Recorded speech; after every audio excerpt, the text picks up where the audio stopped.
Hi, this is Group 8, and my name's Caitlin Tran, and I will be presenting alongside Elizabeth Martin, Yahara Mulan, and Marcus Alvarez. And we are doing the four stance of should castration and dehorning be done in food animals.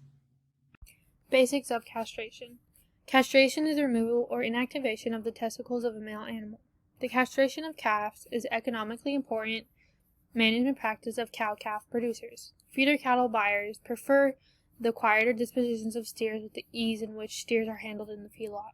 The preference for steers is reflected in the prices paid for bulls and steers.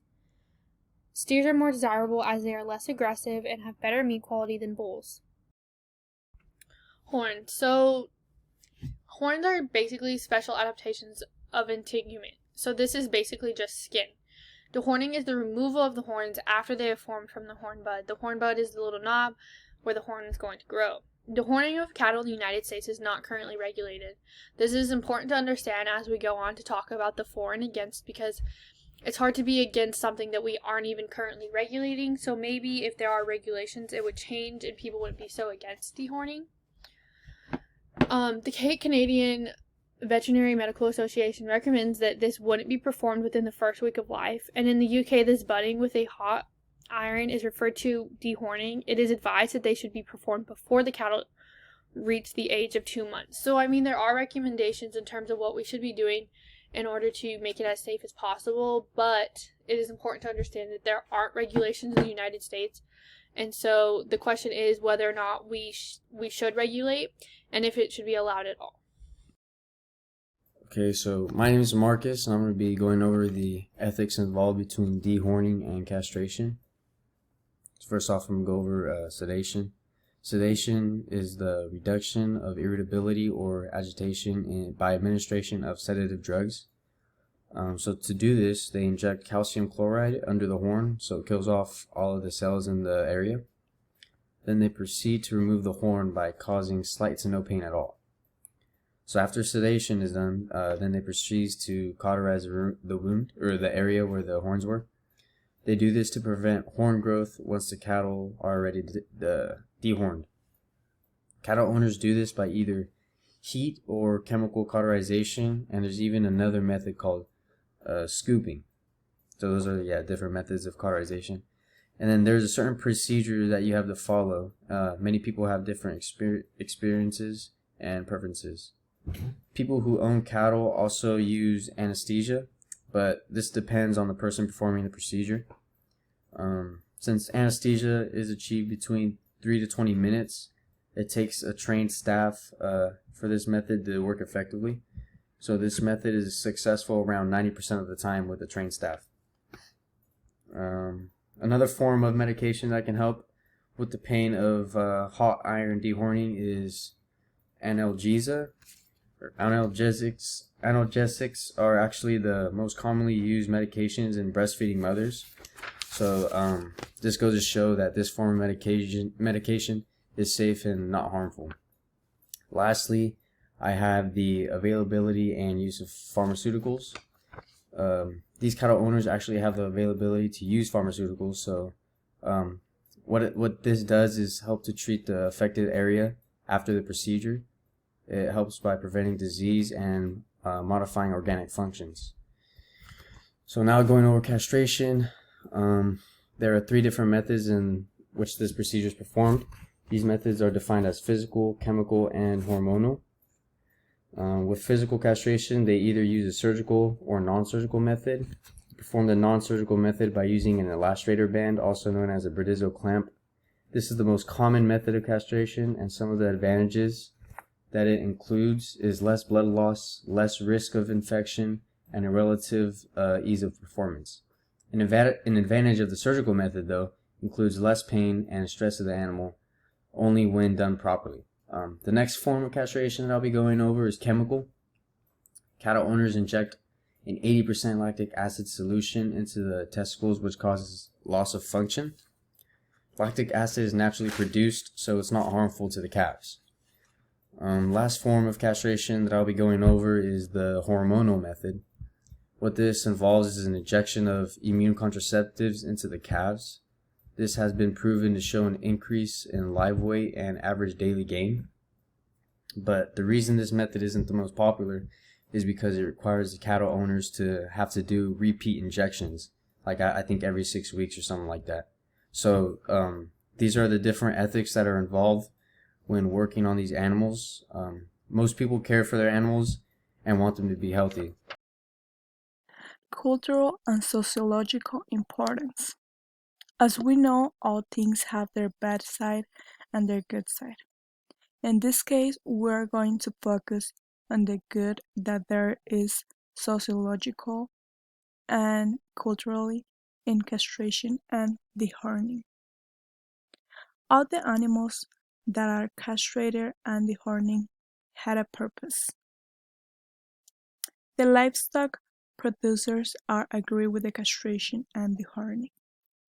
The livestock are agree because the animals when are castrated, they gain weight and it's good for them. They will have more meat to sell and they will be winning more money. Castration of males calves destined for beef production is common management practice performed in the United States amounting to approximately 15 million producers per year. This means that they make more production for them and they have everything done with the animals.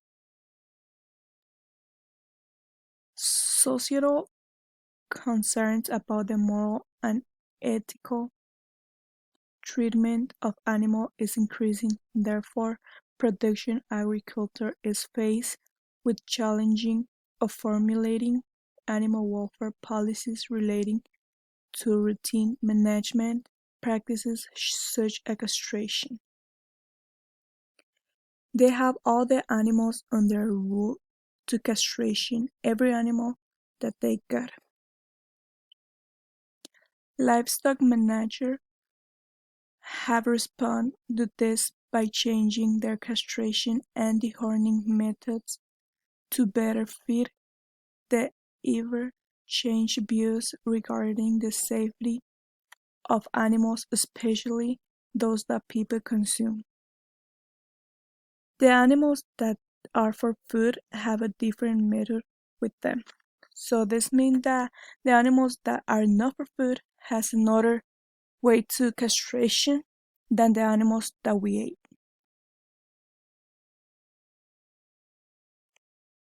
Hi, it's Caitlin, and I'm doing current events for the castration and dehorning of food animals.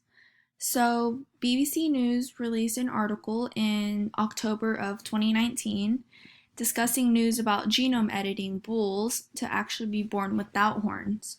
So, genome editing allowed for an alternative to dehorning bulls, as the bulls would actually be genetically bred to be hornless. And if these animals are born without horns, there would be no harm caused to the other animals besides them.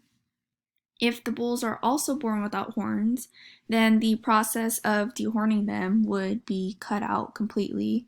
And that would lead to the debate of the issues on whether to dehorn or castrate them or not to be completely gone. And this is something that does cost a lot of money. Genetically modifying animals isn't a cheap thing. So this is just in the works and is a new and upcoming thing that could potentially be a thing in the future. Reasons to castrate. So one of the main reasons to castrate is to stop the production of male hormones. Male hormones are negative for meat-producing animals because the meat will more likely be tougher and not as well marbled. The meat of a steer will more closely resemble the meat from heifers and cows if they are castrated.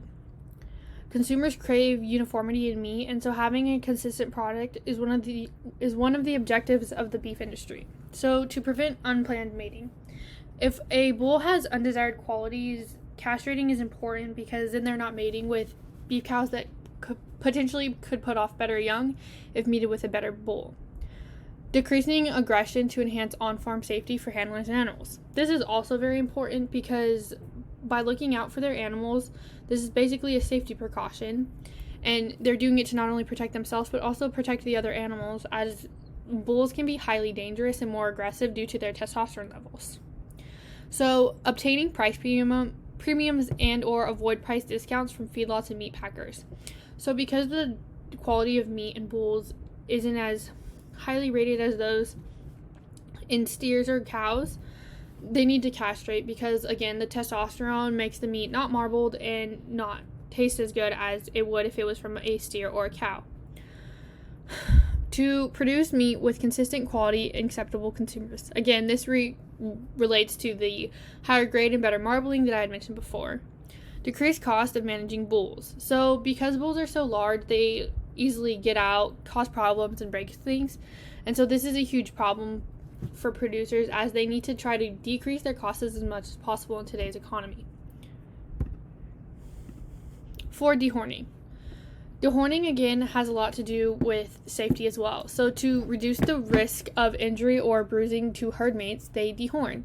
So if these animals have horns, it's more likely for animals to get injured or punctured and things like that, and vet costs are very expensive. Prevent financial losses from trimming damaged carcasses caused by horned feedlot cattle during transport to slaughter.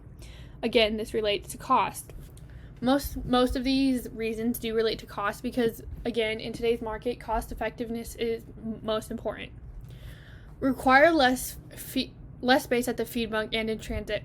So if animals have horns, it's more likely that they will need more space, because if they don't, they can, again, puncture their feedlot mates and create injury. Decrease injury to farm workers, horses, and dogs. So lots of farmers use horses and dogs to work these animals.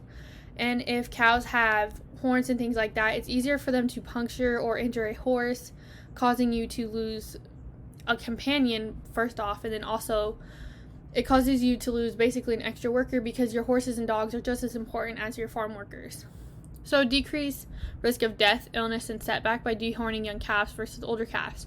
So by dehorning younger calves, you reduce the chance of there being complications because their horns aren't yet formed yet, and the bigger the horns, the harder it is to take them off. Gain a price advantage by offering hornless cattle at auction. So most people don't want horns on their cattle, and by having them already off, it's easier for you to sell these cattle. Produce docile cattle that are easier to handle because they don't have horns, they're easier to work with, and people are more willing to accept these cattle. Decrease aggressiveness at the feed bunk. So without these horns, they're not as aggressive because they don't have these extra weapons to use against other people or animals. It enhances on-farm safety for animals, producers, and employees, which obviously is always number one, and facilitates easier use of handling facilities. So obviously, like, when these are going to slaughter, nobody wants to have to deal with horns. So, reiterating on the overall knowledge of the material, overall, there are different methods and tactics that can be used to help the process of dehorning and castration go smoother. It will benefit both the owner and, most importantly, the animal, because the animals are the one who are being questioned in this topic. And if done in this manner, these procedures can both be done to help the integrity and security of these animals. If this is done, they will not cause harm to one another and overall help those who work alongside these animals to avoid injury and feel a sense of safeness. So the workers who do work with these animals are also important, and their feelings are also something that should be taken into consideration. So if these animals are dehorned and castrated, these workers don't have to worry about that. And there will be no unplanned mating, which is a huge thing. You don't want overcrowding. And the products that are produced by these animals will be of great quality, which will content consumers. So product is a very important thing for the owners of these animals as well. In conclusion, castration is okay when done ethically because castration reduces aggressiveness and sexual activity by lowering testosterone levels and modifies carcass characteristics by decreasing the number of animals with a high muscle pH. Intact male cattle tend to produce lower quality grade, less consistent, less marbled, and less tender meat. In addition, carcasses from bulls command lower prices at market when compared with carcasses from steers. So if done ethically, castration is the most viable way to take care of animals in the meat industry. Dehorning is also okay if done ethically because, one, it protects those who work with the animals, it protects the other animals around them, and it makes producing meat with these animals significantly easier, as horns are very dangerous and can injure people or other animals in the process, as well as making it harder to transport and take care of these animals.